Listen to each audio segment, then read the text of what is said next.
So this is Peer Review Week, and the theme is diversity. Mm-hmm.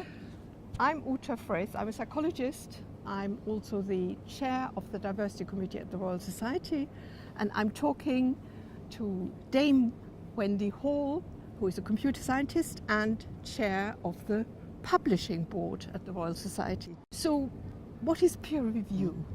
Peer review is the judgment by your fellow scientists of the work you've done, basically.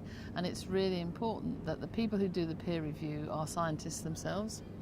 And this has been something the Royal Society has established from its roots 350 odd years ago, was that you shouldn't believe what people write until it has been peer reviewed. So somebody else, and these days it's usually 2 or 3 other eminent scientists who are asked to read an article, comment on it, decide, say whether there's anything wrong with it, and whether it should be published in a journal.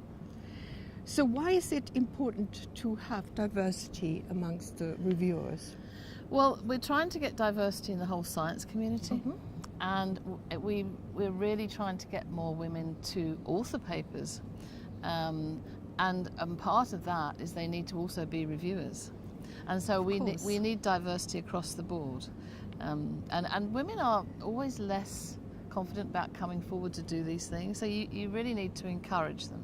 But I suppose diversity also includes other things like where people are from, what their backgrounds are, their age, Yes, and the location. Absolutely. And presumably, Yes. again, you have to look for a match between The most important thing with peer review is that you ask people who will understand the paper they're being asked to review from a scientific point of view.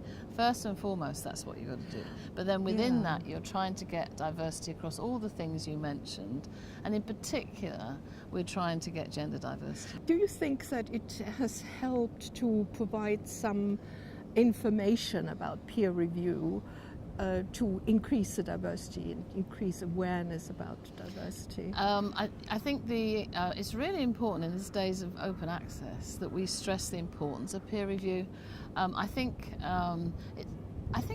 academics generally, scientists generally, understand peer review because it is part of a system that not only helps you get your papers published, but that helps you get your promotions and to climb the ladder of success in science. And so the academics themselves understand it. I think the thing about is for women in particular is to encourage them to do it and make them understand that they're part of the same system and that they should be being peer reviews for the eminent scientists.